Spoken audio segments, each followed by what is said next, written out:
¿Fueron los megalitos de Baalbek una base espacial extraterrestre? ¿O algo peor y mucho más inquietante? ¿Son una tumba de algo terriblemente maligno? Gracias por la participación de todos los que están siguiendo esta conferencia en vivo y a los que seguramente después las verán por el canal de YouTube. Trataré de ser lo más breve y concreto posible.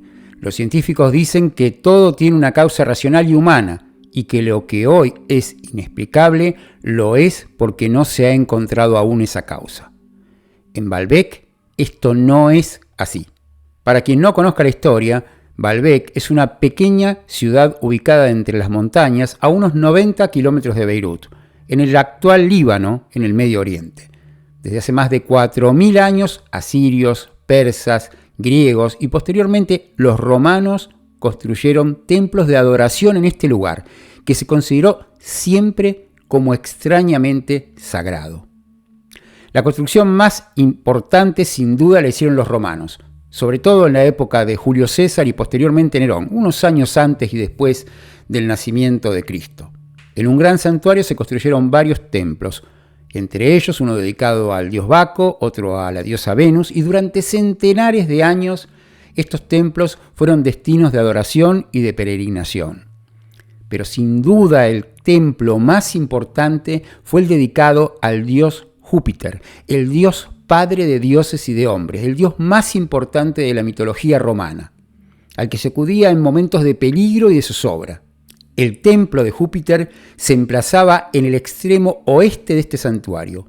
Se asentaba sobre una gigantesca plataforma de 88 metros de largo, 48 metros de ancho y 7 metros de altura. Era el templo más grande jamás construido en el Imperio Romano.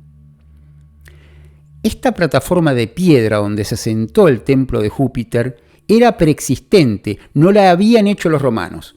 Algunos dicen que fueron los griegos, incluso algunos dicen que fueron los fenicios, y que se construyó en centenares, tal vez 1000 años atrás que los romanos.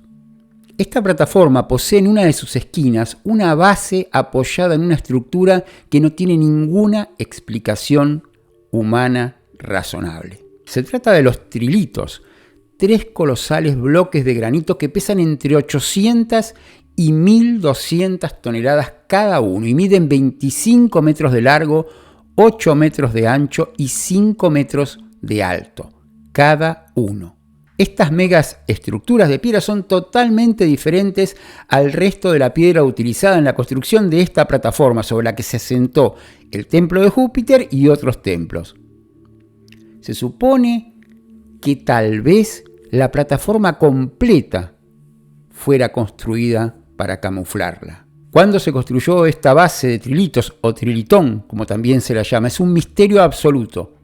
Algunos dicen que fue hace 3.000 años, mucho antes que los romanos, 5.000 años o incluso hasta 10.000 años.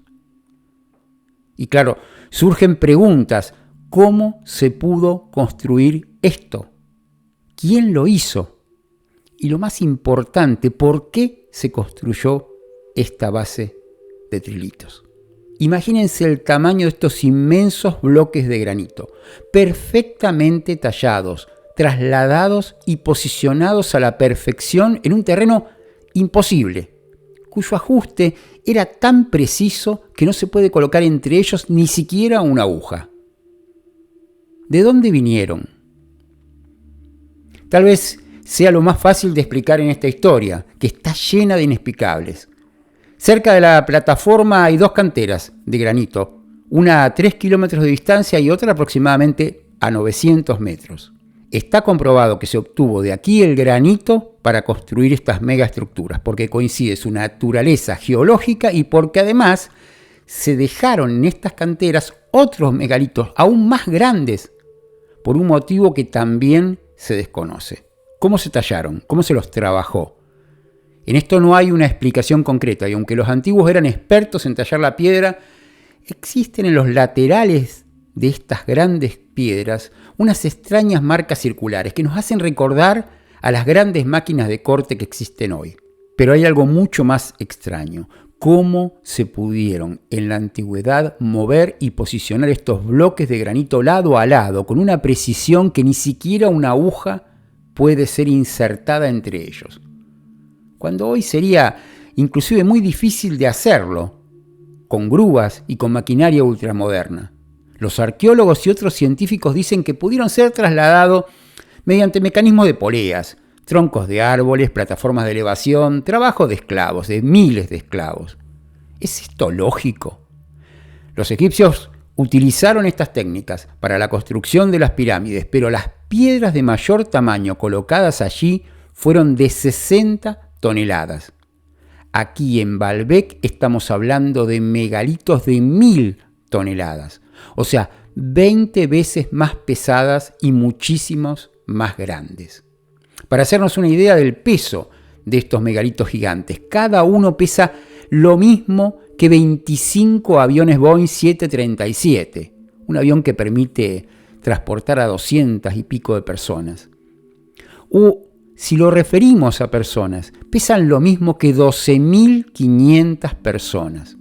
¿Ustedes creen que fue posible mover con sogas hechas con fibras naturales, artilugios de madera o incluso con troncos que se desintegrarían en el mismo instante que se le colocaran 1000 toneladas arriba de ellos, como dicen los arqueólogos? ¿Y cómo fueron además posicionadas estas grandes piedras sobre otras más pequeñas que ya estaban colocadas en la base, a muchos metros de altura en relación a donde se encuentran las canteras? Los arqueólogos dicen que usaron una rampa construida a tal efecto, algo parecido a lo que se hizo en Egipto.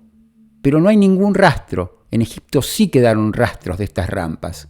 Una rampa inclinada. ¿Cómo colocaron estas grandes masas de granito en posición horizontal? Con una cuña. Es imposible. 1000 toneladas. Con una grúa de madera.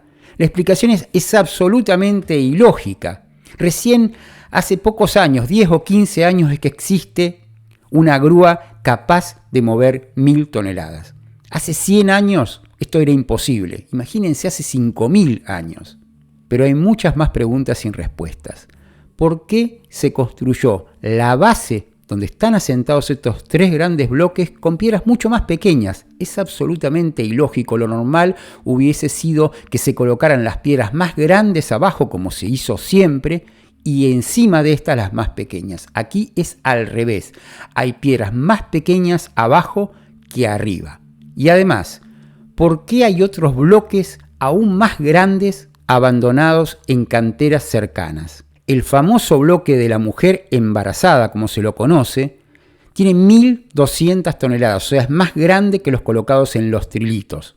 Y además, hay uno que se descubrió hace poco por científicos alemanes, que se dice tiene 2400 toneladas. ¿Qué evento justificó que se necesitara primero hacer los bloques gigantes y luego, una vez que estaban estos posicionados, todavía hacer algunos muchísimo más grandes? Además, ¿por qué se encontraron restos de piedras vitrificadas cerca de estos bloques y cerca de la cantera? En esa época no existía ninguna tecnología como para poder vitrificar piedra, sobre todo granito. Para darles un ejemplo, cuando se hicieron los primeros ensayos nucleares en el desierto de Nevada en los Estados Unidos, las primeras explosiones atómicas generaron sobre un depósito de granito exactamente eso, la vitrificación de la piedra. ¿Son acaso, como dicen algunos, la vitrificación de estas piedras el resultado del despegue o el aterrizaje de naves espaciales? Es una teoría que en 1959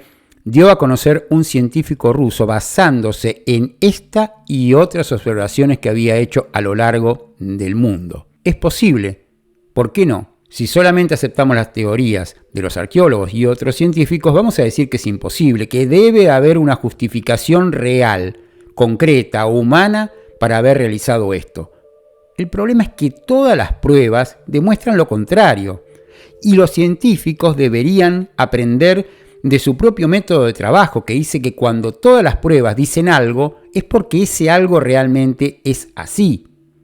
Entonces, una de las teorías, la teoría de la base de despegue y aterrizaje, el espaciopuerto, es perfectamente posible. Tan posible como que ese lugar fuera un templo de adoración, que es tan aceptado. Sin embargo, todavía hay una teoría que es más siniestra y que se desarrolló prácticamente en los últimos años. Esta es la teoría que dice que ese lugar no era un espaciopuerto, sino que era una tumba de un ser maligno terrestre, extraterrestre, no lo sabemos, pero la teoría dice que esas piedras de un tamaño inhumano fueron colocadas para cubrir algo inhumano. Y lo peor de todo es que la teoría dice que esas piedras deben permanecer ahí por el resto de la eternidad, porque si se las levanta, también se va a despertar al maligno que está enterrado debajo de ellas.